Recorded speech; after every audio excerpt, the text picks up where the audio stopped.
नमस्कार। संस्कृत भाषा शिक्षण में आप सबका हार्दिक स्वागत है।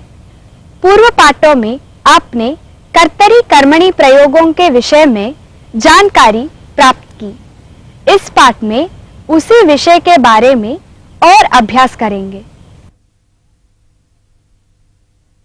नमस्कारः। नमस्कारः। संस्कृत भाषा शिक्षणे भवतां सर्वेषां हार्दं स्वागतम्। पूर्वतन पाठे वयं कर्मणि प्रयोग विषये बहून् विषयान् ज्ञातवन्तः। यदि कर्मणि वाक्ये कर्मपदम् एकवचनान्तम् अस्ति तर्हि क्रियापदमपि एकवचनान्तं भवति। यदि कर्मपदं द्विवचनान्तम् अस्ति तर्हि क्रियापदं द्विवचनान्तं भवति। यदि कर्मपदं बहुवचनान्तम् अस्ति तर्हि क्रियापदमपि बहुवचनान्तं भवति। यथा गोविन्दः चित्रं लिखति, गोविन्देन चित्रं लिख्यते। गोविन्दः चित्रे लिखति, गोविन्देन चित्रे लिख्येते।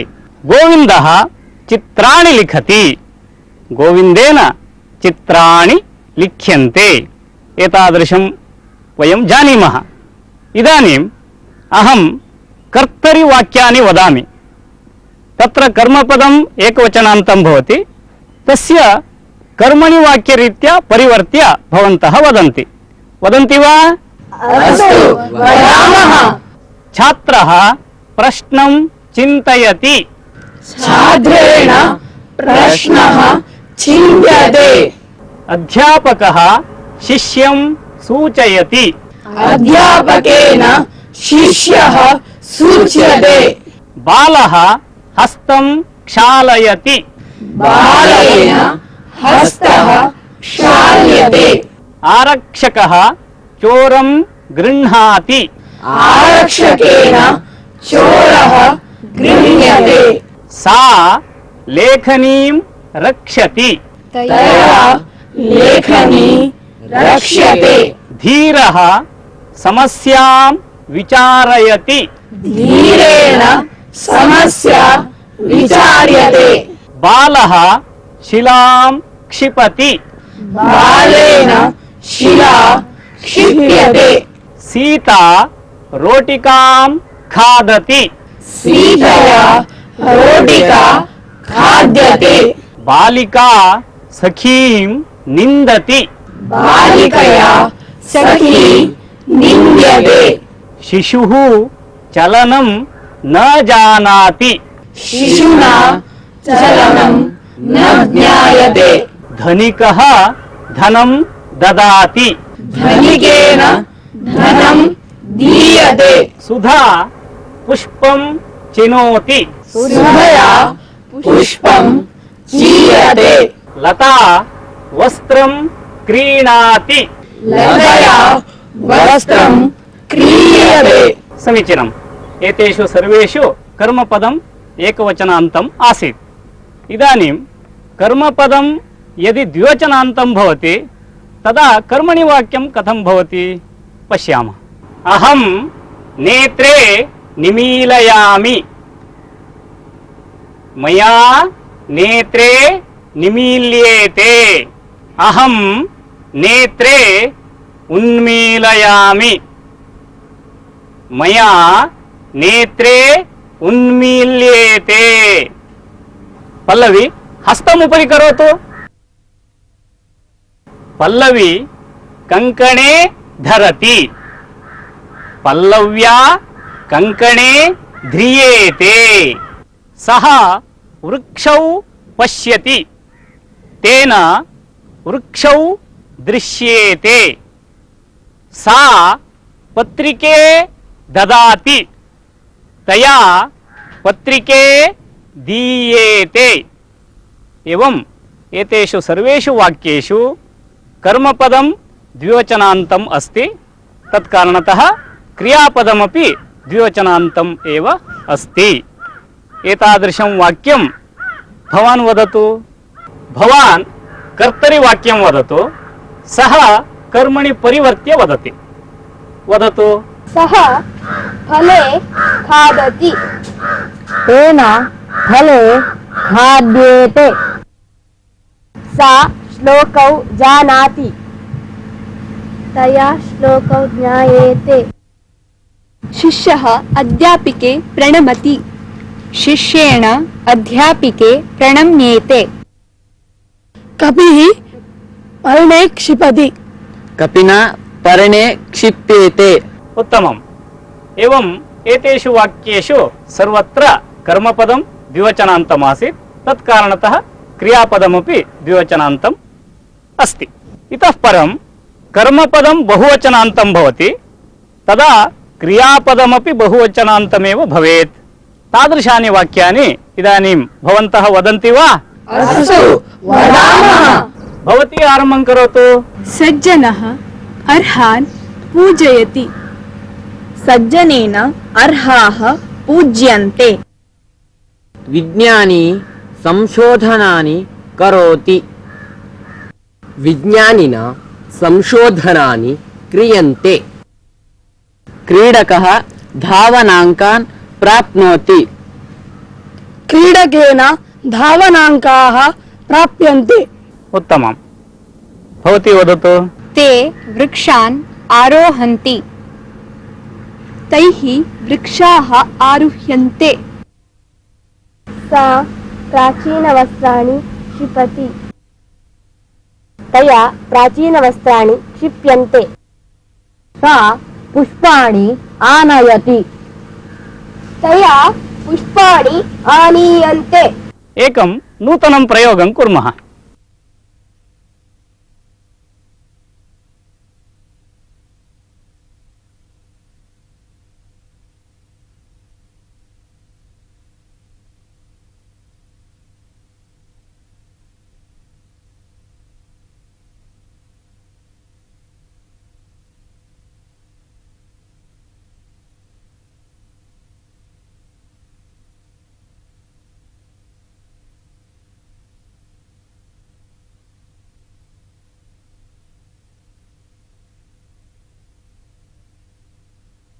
एवम् अत्र मया 6 शब्दाः लिखिताः सन्ति। इदानीं वयं कर्मणि वाक्यानि वदामः, तदा एतेषां शब्दानाम् उपयोगः कर्मपदरीत्या भवेत्। तादृशानि वाक्यानि वदन्ति वा? अस्तु, वदामः। भवान् वदतु। अधिकारिणा सञ्चिके परिशील्येते। उत्तमम्। भवान् वदतु। मूर्खेण अपि विषयाः ज्ञायन्ते। उत्तमम्। भवती वदतु। आपणिकेन लेखन्यो दीयेते। उत्तमम्। दुष्टेन मार्गः नाश्यन्ते। मार्गाः। वदतु। दुष्टेन मार्गाः नाश्यन्ते। उत्तमम्। भवती वदतु। तया चालकाः पृच्छन्ते। उत्तमम्। तेन सचिवः अभिनन्द्यते। उत्तमम्। भवान् वदतु। पर्यवेक्षकेन चालकाः दण्ड्यन्ते। उत्तमम्। भवता एते विषयाः न स्पृश्यन्ते। छात्रेण लेखन्यौ क्रियेते। उत्तमम्। भवान् वदतु। पौरैः सचिवः दृश्यते। उत्तमम्। भवती वदतु। संशोधकेन विषयाः सङ्गृह्यन्ते। उत्तमम्। भवती वदतु। पथिकेन मार्गाः क्राम्यन्ते। इदानीम् अन्यविधम् एकम् अभ्यासं कुर्मः। अहम् एकं वाक्यं वदामि यत्र कर्मपदम् एकवचनान्तं भवति। तदा एकः गणः कर्मपदं द्विवचनान्तं कृत्वा वदति, अन्यः गणः कर्मपदं बहुवचनान्तं कृत्वा वदति। यथा बालकेन पाठः पठ्यते इति अहं वदामि, तदा एकः गणः बालकेन पाठौ पठ्येते इति, बालकेन पाठाः पठ्यन्ते।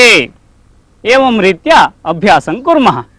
विद्यार्थिना पाठः पठ्यते विद्यार्थिनः पाठौ पठ्येते विद्यार्थिनः पाठाः पठ्यन्ते तेन ग्रन्थः लिख्यते तेन ग्रन्थौ लिख्येते तेन ग्रन्थाः लिख्यन्ते शिक्षकेन शिष्यः बोध्यते शिक्षकेन शिष्यौ बोध्येते उत्तमम् शिक्षकेन शिष्याः बोध्यन्ते मया लेखनी आनीयते मया लेखन्यौ आनीयेते मया लेखन्यः आनीयन्ते त्वया पत्रिका दीयते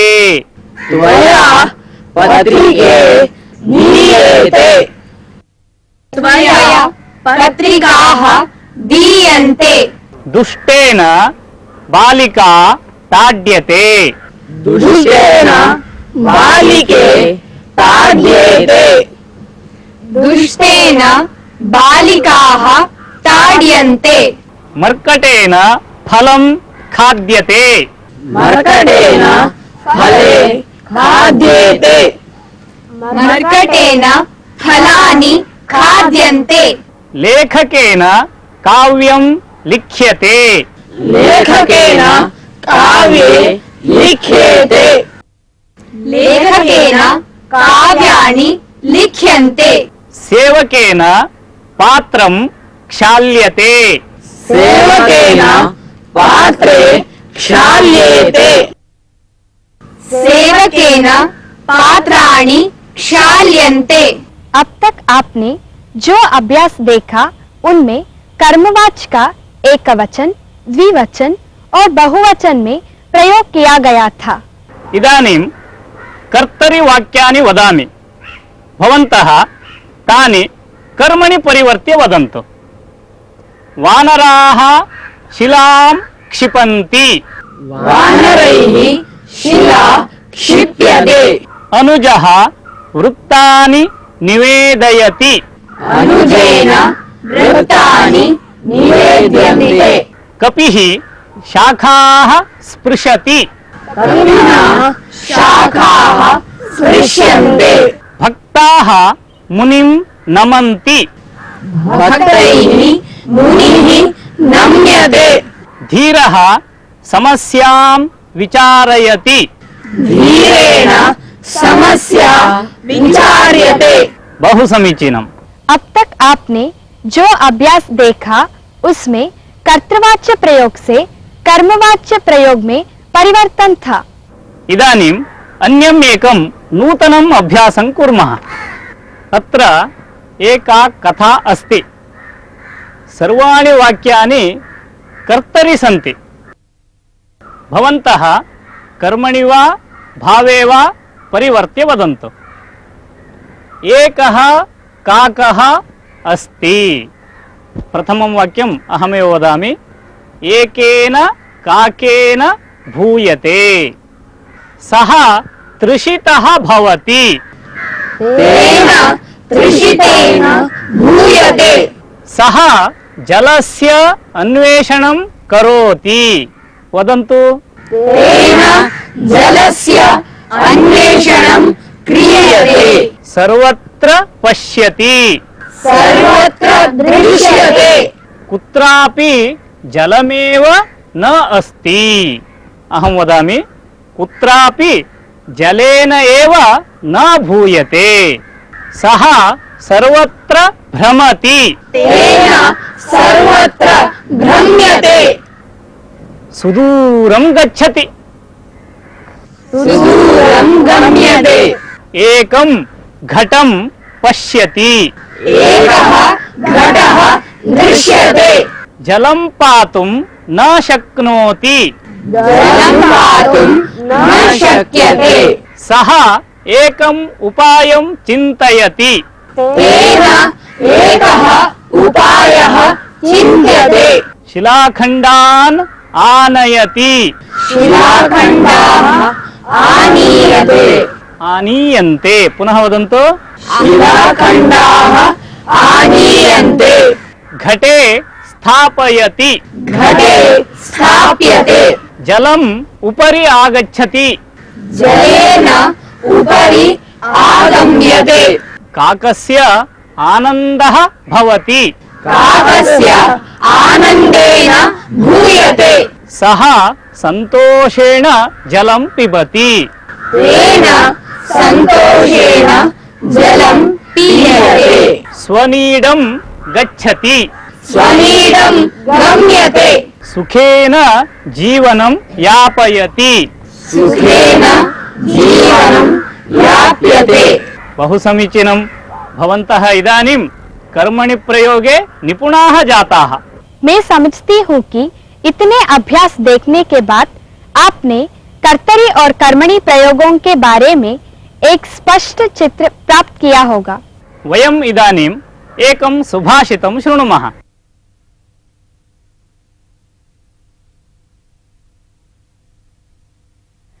परोपकारः कर्तव्यः प्राणैरपि धनैरपि। परोपकारः कर्तव्यः प्राणैरपि धनैरपि। परोपकारजं पुण्यं न स्यात् क्रतुशतैरपि। परोपकारजं पुण्यं न स्यात् क्रतुशतैरपि। परोपकारः कर्तव्यः प्राणैरपि धनैरपि। परोपकारजं पुण्यं न स्यात् क्रतुशतैरपि। न स्यात् क्रतुशतैरपि। एतस्मिन् सुभाषिते परोपकारः वर्णितः अस्ति। अस्माभिः मनुष्यैः परोपकारः करणीयः एव। कदाचित् धनैः परोपकारः करणीयः, कदाचित् प्राणैः अपि परोपकारः करणीयः। किमर्थमित्युक्ते परोपकारकरणात् यत् पुण्यं लभ्यते तावत् पुण्यं शतं यज्ञान् कुर्मः चेदपि न लभ्यते। अतः अस्माभिः सदा परोपकाररतैः भवितव्यम्। हमें किसी प्रकार से परोपकार करना है, क्योंकि परोपकार करने से जो पुण्य मिलता है वो 100 यज्ञ करने से भी नहीं प्राप्त होता है। कहने का तात्पर्य ये है कि परोपकार सबसे अधिक पुण्यदायक है।